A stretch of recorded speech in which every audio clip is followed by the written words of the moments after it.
Everybody, Boneful here. So I thought I'd do a short little video on answering a lot of your questions that you have sent me via email. And hopefully this makes it a little bit easier to understand what to look for when you're out looking to buy your own drill press or mill press and jig and XY table for drilling your own bowling balls. Okay, so number one thing you want to look for if you're buying a drill press is make sure that you have 18 inches from bottom of spindle, which is what the drill chuck fits into, which is right here, to the top of the press table. Okay, 18 inches minimum. And what that does, it allows you space to put that drill bit in while you have this all set up like this. Any less than that, then you're gonna have to take your bowling ball out, put your drill bit in, and then put your bowling ball back in.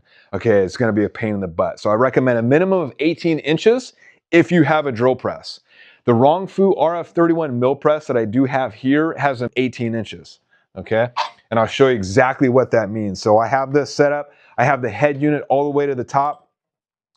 And as you can see, I just barely have enough room to put the drill bit in, okay? So you can see any less than that would be problematic.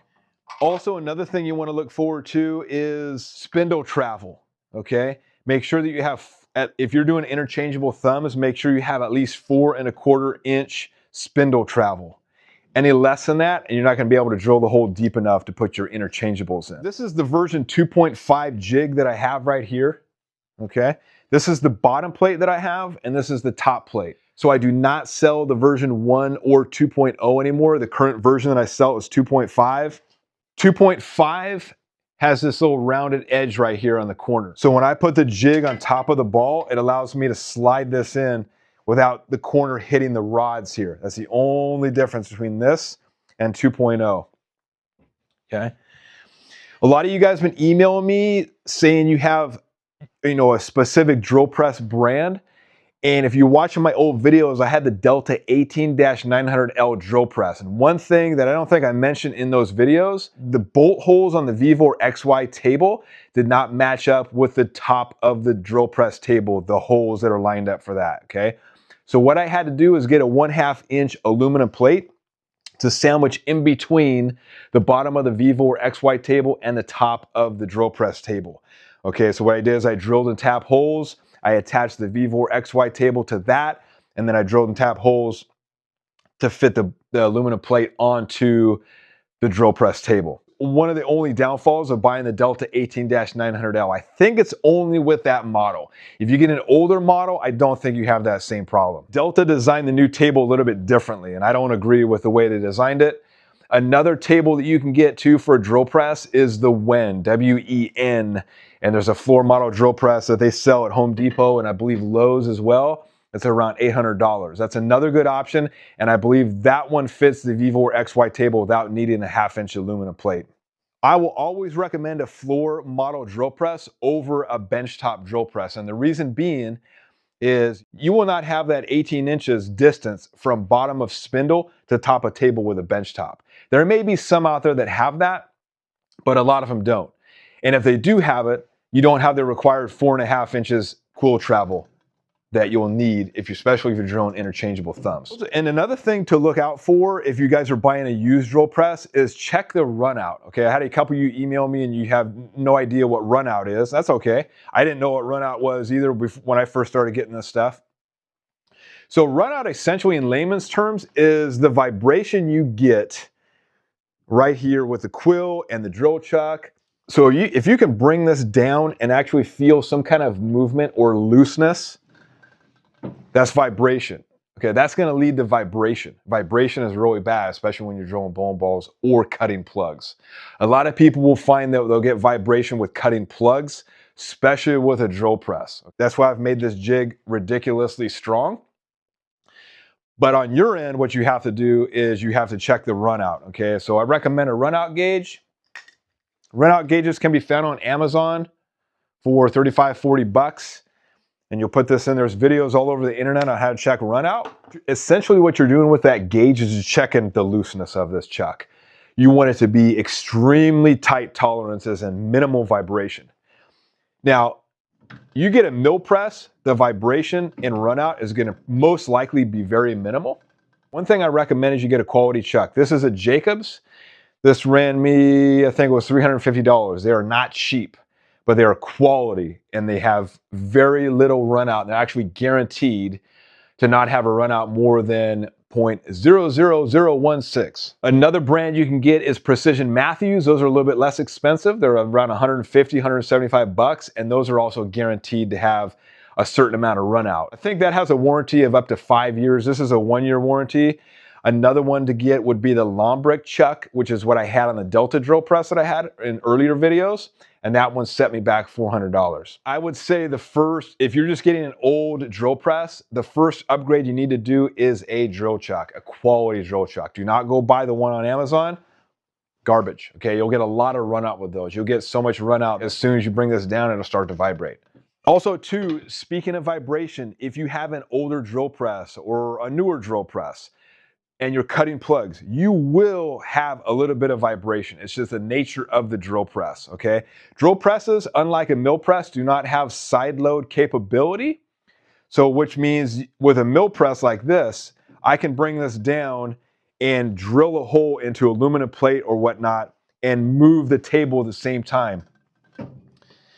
Essentially, that's how I get this right here. This is from a milling machine. It would damage a drill press if you did that. Okay, so just to know that a drill press does not have side load capability, so you will get a little bit of vibration, especially when you're cutting plugs. I've designed the jig to be extremely strong. It's made out of billet aluminum and to minimize that vibration, okay?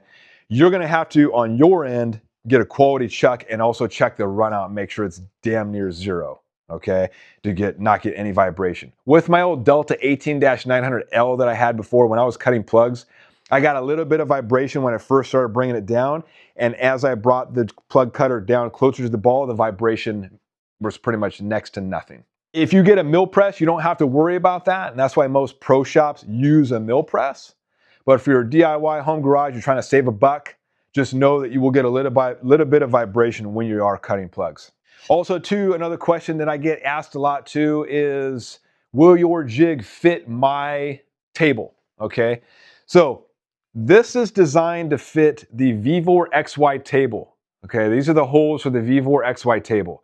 So as long as you can fit a Vevor XY table onto your drill press, it'll be good. And this is where the 18 inches comes into play, right? So you have the Vevor XY table, which I believe sits about this high. I think it's like 4 inches tall, don't quote me. And that raises that. So now you see why you're gonna need 18 inches. And if you're using the Vevor XY table, the 18 inches starts at the top of the Vevor XY table, okay? Do not just go, oh, I got 18 inches on my table, and then you put in the Vevor, you attach the Vevor XY table, and now you just subtracted 4 from that measurement, okay, which will not work. Another question I get a lot too is, I have a Grizzly mill press or I have a Jet mill press, okay? I had one guy email me, had a Cincinnati mill press, okay? I've made these designed to fit the Vevor and also the Wrong Fu style mill presses. So Wrong Fu style mill press, like you see here, is pretty much the same that Innovative and Jayhawk uses, okay? It's the most common one in pro shops. These holes do not fit the Grizzly and they do not fit the Jet. So not all these tables with a T-nut slot location are equal, okay? They all made them different. So it's 3.5 inches is what I had drilled here. And the reason I did that is because when I first started making these, most of my customers had either the Vevor XY table or they had a Wrong Fu style mill press, okay? And I also did that to cut down on cost. So the more holes I get, the more the cost goes up in the production of these things. So it takes a lot more time to drill holes with the machine, just trying to minimize cost to you guys in the end. So one thing you can do, if you guys do not have a Wrong Fu style and you guys still want my jig, is you can get toe clamps that fit on the edge of the T-nut, in the T-nut slots here, that will lock this down in place. Another thing you can do too is just measure out what your T-nut location is, the distance, and just drill 4 holes here, 4 holes here. You can drill anywhere in here and you'll be fine. So a lot of you guys are also asking me what drill press to get. I'll always recommend a floor drill press over a benchtop because the distance is pretty much always guaranteed with a floor drill press. A benchtop is not. And unfortunately, I don't know all the specs to all the different benchtop drill press tables. So the only one I do not recommend is the Bauer from Harbor Freight. It's a very small table, right? It's not designed to handle the weight of your Vevor XY table, the jig, and a bowling ball. And I actually had somebody get one of those. So the whole arm to the table broke on them as they were drilling a bowling ball. So just throwing that warning out there, it's not able to handle the weight of all that stuff on that tiny little table. You want to get a quality drill press if you're going to start doing this stuff. So I tried to answer most of your questions that you guys asked me via email. And if I haven't answered the question that you have, just simply put it down in the comments below and I'll try my best to answer it. Or you can also email me at thebowlingfool@gmail.com and I'll be sure to answer those emails as well. So hopefully this answered a few of your questions about the version 2.5 jig that I have for sale.